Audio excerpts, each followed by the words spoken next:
37 ships of the Galactic Council hung in the void like stone statues, and not one of them moved. Not because their engines had failed. Not because there had been an accident. But because every being aboard those ships, thousands of sentient eyes, belonging to dozens of species, were staring at a single point in space and couldn't bring themselves to blink. Because the door just opened. This is no ordinary door. The gate to Silence Station, a structure that has existed at the very edge of the known galaxy for nearly 200 years, and in all those 200 years, not once, has anyone seen this gate open from the inside. And now they were open. And people were coming out. Slowly. Calmly. No weapons in hand. No screams, no panic, no sound that would betray fear. And the entire galactic fleet, the entire might of the Council, gathered here for one single purpose: to contain what lurked behind these gates, froze in absolute, deafening silence. Because no one knew what would happen next. And the unknown, when it comes to humanity, has always been far more frightening than any known threat. To understand why 37 warships held their breath before a handful of unarmed men, we must go back 200 years. To the day it all began. 200 years ago, the Galactic Council was the supreme authority in the known universe. Not an empire, not a dictatorship in the overt sense, but a far more insidious system, an alliance of ancient species who ruled under the guise of justice, but in reality decided the fate of entire civilizations with a single vote behind closed doors. The Council existed under one immutable law: any species whose technology, whose military might, whose ability to grow exceeded a certain threshold was considered a potential threat, and was subject to immediate neutralization. Not destruction. The Council was too smart to leave traces of genocide. Neutralization. Isolation. Control. Over the course of its 1,000-year existence, the Council neutralized 11 species whose growth they deemed dangerous. 11 civilizations, imprisoned in invisible cages under the guise of protection, diplomacy, and voluntary quarantine. Humanity was supposed to be the 12th. When humans first emerged into the greater galaxy, they were a young, curious, and incredibly fast-growing species, and it was this very rate of growth that alerted the Council from the very first contact. Observers sent to study Earth returned with reports that made the ancient Council members pale with worry. Humanity had achieved technological advancement in a single century that took most known species millennia. Their adaptability was terrifying. Their ingenuity was inexplicable. Their emotional connection to one another was a force the Council could not measure, could not predict, could not control. And what the Council could not control was what it feared most. The decision was made secretly, behind closed doors, by the voices of beings who had never seen a human face in real life, but had already decided his fate. Humanity must be isolated. Immediately. Completely.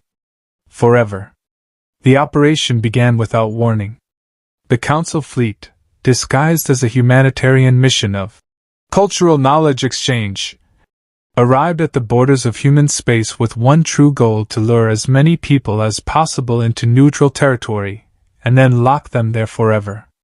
Silence Station was built specifically for this purpose, a colossal structure on the very edge of the known galaxy, disguised as an interspecies exchange center, but in reality a prison from which, according to the Council's engineers, no one should ever escape.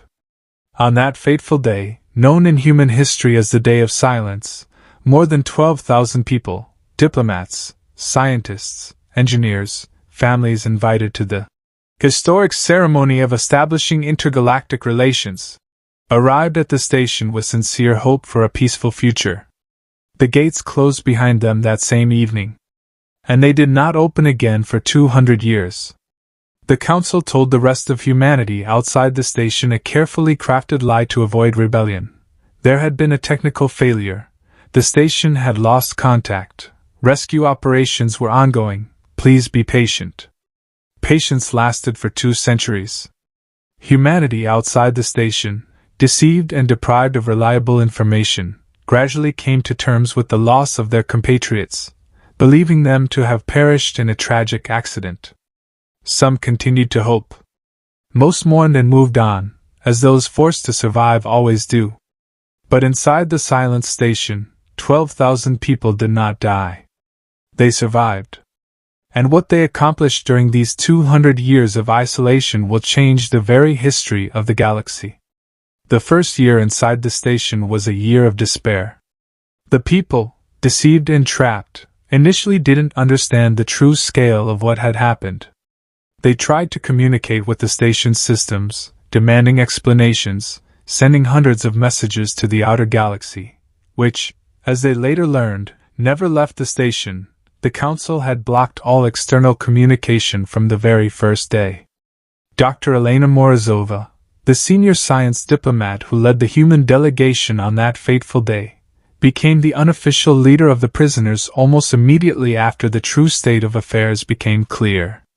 She gathered the survivors in the station's main hall, the same hall that had been built for a solemn ceremony but became the site of the darkest discovery in human history, and spoke the words that would define the spirit of the next 200 years of imprisonment. They think they locked us here to break us. To fade away, forgotten, despairing, bereft of hope. But they've forgotten one simple truth about humans: we've never, ever stopped finding a way to survive, even when the whole world told us it was impossible. Silent Station was designed as a prison, but it was also an incredibly technologically advanced facility, equipped with advanced council systems its creators deemed beyond the comprehension of the primitive human mind. They were wrong again. Among the 12,000 prisoners were humanity's finest engineers, scientists, and thinkers, people invited to the ceremony precisely because they represented the intellectual elite of their species. The Council, unknowingly, had locked away in one place an incredible concentration of human talent and determination. An engineer named Artyom Volkov, a quantum systems specialist who spent the first 6 months of his imprisonment studying the station's architecture, made a discovery that gave the prisoners their first glimmer of hope. The station's systems, while superior to human technology and power, were built on principles that humans, with their unique ability to think outside the box, could study, understand, and ultimately circumvent. They built a prison out of technology they thought was impenetrable to us, Artyom said at a survivors' meeting a year after his imprisonment. But they forgot one thing: we're not trying to use their systems the way they intended. We're learning to make those systems work our way. Thus began the longest, quietest, most incredible revolution in the history of the human species. The next 200 years inside Silent Station weren't a story of despair. They were the story of one of the greatest acts of human resilience, ingenuity, and hope that will ever be told. 12,000 people, cut off from communication with the outside world, deprived of any hope of immediate rescue, made an incredible collective decision. They would not simply wait for release.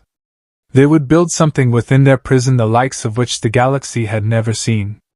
The first generation of prisoners, knowing they might never see freedom, dedicated their lives to one goal: to prepare their children and grandchildren for the day when the gates would finally open, and to ensure that on that day, humanity would emerge not broken and weak, but stronger, smarter, and more dangerous than ever before. Dr. Elena Morozova, who became a symbol of resistance, organized a full-fledged community within the station, schools where children studied not only basic sciences but also the full history of humankind, so as never to forget where they came from. Laboratories where engineers experimented with the station's technologies, gradually unlocking its secrets. Training rooms where, even in confinement, people maintained their physical and psychological readiness for any future challenge. She died in her 43rd year of imprisonment, never having seen her release, but her last words, recorded and passed on to future generations as a sacred legacy, became the foundation of the philosophy that guided the entire society of the station for the next century and a half. They locked our bodies, but not our spirits. They thought the prison would break us. Instead, It forged us anew, stronger, wiser, more united than we ever were in freedom. When the day of liberation comes, and it will come, I have no doubt, let the galaxy see unbroken victims. Let it see what people become when they are faced with an impossible challenge. The children of the first generation of prisoners, born inside the station, who had never seen the real sky, the real sun, or real freedom, grew up listening to stories about their home planet, which they would never see, but which they never stopped loving. Artyom Volkov, along with a team of engineers that grew from a handful of specialists into an entire generation of brilliant scientists, born and trained within the station, achieved incredible technological advances over 50 years of research. They didn't just understand the station's systems, they surpassed them, developing technologies based on human ingenuity and adaptability that surpassed even the most advanced designs of the Council itself. By the centenary of its imprisonment, Silence Station, once built as a helpless prison, had become, secretly, unnoticed by the outside world, one of the most technologically advanced human settlements in the history of the species. But the people inside the station were in no hurry to escape, because they understood something far deeper than a simple desire for freedom. If they broke free by force, if their liberation was an act of violence and revenge, they risked repeating the same cycle of fear and suppression that the Council had used against them. They wanted to emerge differently.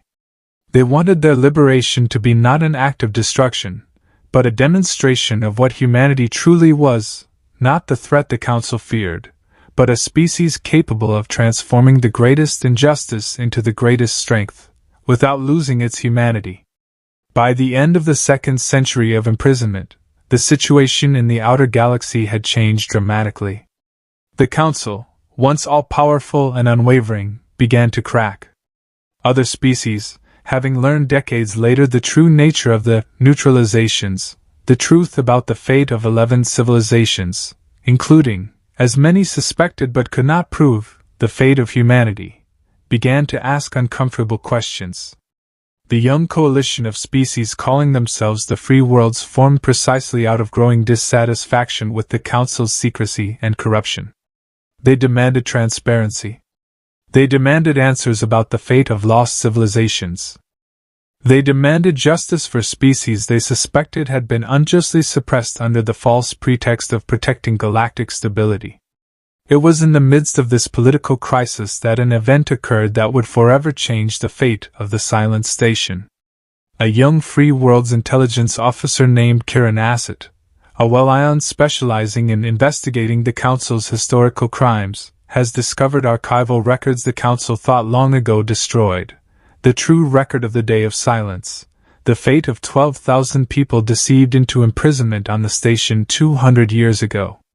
Kiran, shocked by the scale of the crime he had discovered, immediately reported the discovery to the Free World's leadership, demanding an immediate investigation and the release of the prisoners if they were still alive. The Council, caught off guard by the revelation, was faced with an impossible choice: continue to conceal the truth, risking the complete collapse of its power and legitimacy if the truth were to come out through another means, or admit the crime and attempt to control the narrative by presenting the release as an act of mercy, rather than an admission of guilt. After months of internal debate, blackmail, and political maneuvering, the Council finally decided to open Silence Station, not as an act of atonement, but as a carefully orchestrated show of force designed to remind the galaxy who truly controls the destinies of species. They sent a massive fleet of 37 warships to the station, not to protect the prisoners, but so that if the people inside became broken, embittered, or uncontrollable after 200 years of imprisonment, the Council would have the power to immediately suppress any threat. They didn't expect what happened when the gates finally opened.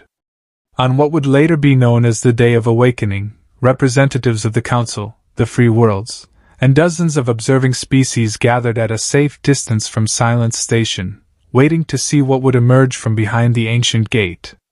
Many expected to see broken, emaciated creatures, shadows of the people who had once entered these gates 2 centuries ago. Some feared the opposite, an embittered, vengeful army, ready to unleash 2 centuries of fury on their enslavers. Nobody expected what actually happened. The gates slowly opened, and what emerged was not a broken, exhausted people, nor an army thirsty for blood. People came out calm, strong, with clear eyes in which one could read not hatred, but something much more powerful and incomprehensible to the observing species, a complete, absolute absence of fear. At the head of the procession walked a woman named Anna Morozova, the great-granddaughter of the legendary Dr. Elena Morozova, elected to represent the entire station community through a democratic vote held within the walls of their prison months before their release. Anna was dressed not in the rags of a prisoner, but in simple but impeccably tailored clothes, crafted by the hands of artisans who had grown up inside the station, a symbol of the dignity that 200 years of imprisonment had not been able to take away from her people. She stopped before the council representatives, whose vast fleet of 37 warships stood in tense, uncertain anticipation, unsure how to react to a creature that showed no sign of fear in the face of such overwhelming military might. The silence that fell at that moment was so thick that it seemed as if the universe itself was holding its breath, waiting to see what would happen next. Anna Morozova spoke, and her voice, calm and clear, carried through the translation systems to all the representatives of the galactic species present, listening to this moment with tense, distrustful attention. 200 years ago, you locked 12,000 people behind this gate, she began, her voice unwavering, showing no sign of anger or pleading. You thought you were locking away a threat. You thought you were protecting the galaxy from something you didn't fully understand. She paused, looking around at the tense fleet, the council representatives whose faces, and those species whose physiology allowed them to read emotions, expressed a mixture of fear, confusion, and grudging respect. You were right about only one thing, Anna continued. We did become a threat. But not the one you imagined.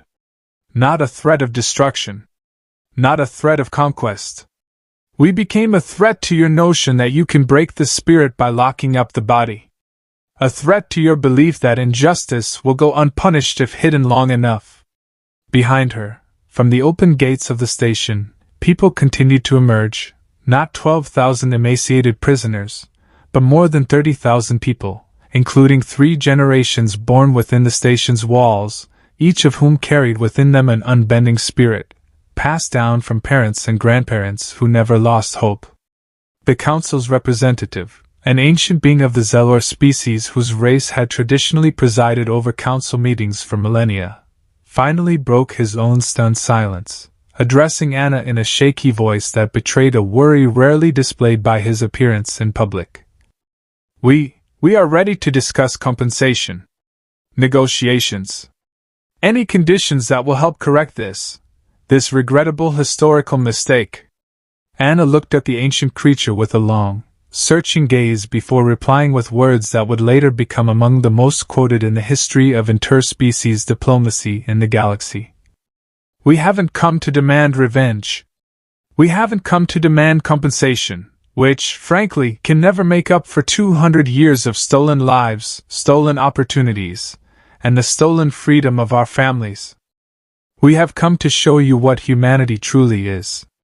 Not a threat to be locked in cages. Not a race whose strength must be feared and suppressed. We are a species that transforms the greatest injustice into the greatest fortitude. A species that refuses to break, no matter how long it takes. And now that we are finally free, we will not waste this freedom on revenge against those who betrayed us. We will use it to build a galaxy where no species will ever again be locked in darkness simply because someone else fears their potential. Anna's words, broadcast through thousands of translation systems to all observing species in the galaxy, spread at the speed of light through holographic networks connecting thousands of star systems. And in that very moment, when 37 Council warships, prepared for any scenario, resistance, war, a desperate plea for mercy, were instead confronted with the absolute, unwavering dignity of a people they had spent 2 centuries trying to break, something fundamental shifted in the entire structure of galactic politics. News of the Day of Awakening spread across the galaxy faster than any event in known history. The recordings of Anna Morozova's words, transmitted and retold in thousands of languages across hundreds of species, became the catalyst for what would later be called the Great Awakening, a period of radical change that ended the Council's millennia of secret rule. The free worlds, armed with irrefutable evidence of the crime against humanity and the incredible moral strength of the liberated people, have initiated a full-scale investigation into all neutralizations carried out by the Council over the past millennium. One by one, stories of other species began to emerge, civilizations that, like humanity, had been locked away, isolated, and suppressed under the false pretext of protecting galactic stability. Some of these species, like humans, had survived their imprisonment, secretly preserving their culture and identity, awaiting a chance for liberation. Others, to the profound sorrow of the entire galaxy, had truly been utterly destroyed, their histories, their cultures, their very existence wiped from the face of the universe by the merciless, secretive policies of the ancient council. Humanity, liberated and united by the experience of an incredible 200-year resistance, became the unexpected leader of the movement to reform galactic governance. Not because they sought power or dominance, but because their story, the story of a people who refused to break under the weight of the greatest injustice, became a beacon of hope for dozens of other oppressed species. Artyom Volkov, the same engineer whose early exploration of the station's systems had given the prisoners their first spark of hope, now led a technology commission sharing the knowledge developed in isolation with other species in the galaxy, not as a weapon of superiority, but as a tool to help other oppressed civilizations find their own path to liberation. He often repeated a phrase that became a kind of motto for the new human approach to galactic politics. "We've spent 200 years learning how to transform a dungeon into a forge of power. Now it's our duty to share this knowledge with anyone who needs hope in their own darkness." The Council, once all-powerful and unwavering, was forced to undergo unprecedented reform under pressure from a united coalition of liberated species and growing public discontent among its own members. Ancient beings who had ruled the galaxy from the shadows for decades were called to account for crimes they had believed forever buried in classified archives. Some of those most responsible for crimes against humanity and other species were brought before the first open, transparent tribunal in the history of the galaxy, an event that in itself became a symbol of a new era of accountability and justice, brought about by the incredible resilience of a handful of individuals who refused to allow their history to be buried in silence. Years passed after the Day of Awakening, and humanity, liberated and recognized as one of the most respected species in the reformed galactic civilization, continued to carry within itself the lessons forged by 2 centuries of imprisonment. Anna Morozova, who had become one of the most influential diplomatic figures in the new galactic system, often visited places where other species were still struggling for their own liberation from centuries of oppression, bringing with her not only political support but also a deep, personal understanding of what it means to find hope in the darkest of circumstances. The children and grandchildren of the first generation of liberated people, born into a free, just galaxy whose existence their ancestors could only dream of in the darkness of Silent Station, grew up knowing the true price of freedom, a price paid for by the resilience, ingenuity, and unyielding spirit of their families. On the site of the former Silence Station, transformed by the initiative of the liberated people into a memorial center dedicated not only to human history, but also to the history of all species that once suffered from the secret oppression of the Soviet Union, a simple but deeply symbolic inscription was installed, written by the hand of Anna Morozova herself. "Here, in the darkness others thought would be our end, we found a light others could not even imagine. Let anyone who ever feels trapped, broken, or forgotten remember, the greatest strength comes not from the freedom others give us, but from refusing to give up, even when freedom seems an impossible dream." The galaxy, once frozen in tense, uncertain silence in the face of a liberated humanity, now looked upon humanity not with fear, but with deep, earned respect, respect forged not by military might or technological superiority, but by something far rarer and more powerful in the known universe: the unwavering human ability to transform the greatest trials into the greatest triumphs of the spirit. Because sometimes the most fearsome force in the entire universe isn't a weapon, or a fleet, or destructive technology. Sometimes the most powerful force is the simple refusal to break, no matter how long it takes, no matter how much pain, no matter how much darkness it takes before the gates to the light finally open. And on that day, when the galaxy stood still, watching as humans emerged calmly and with dignity from their 200-year prison, every sentient being who witnessed that moment understood one simple, undeniable truth. Humanity has never been a threat to be feared. Humanity was a force to be respected. And that power, forged in darkness, has now forever changed the light of the entire galaxy.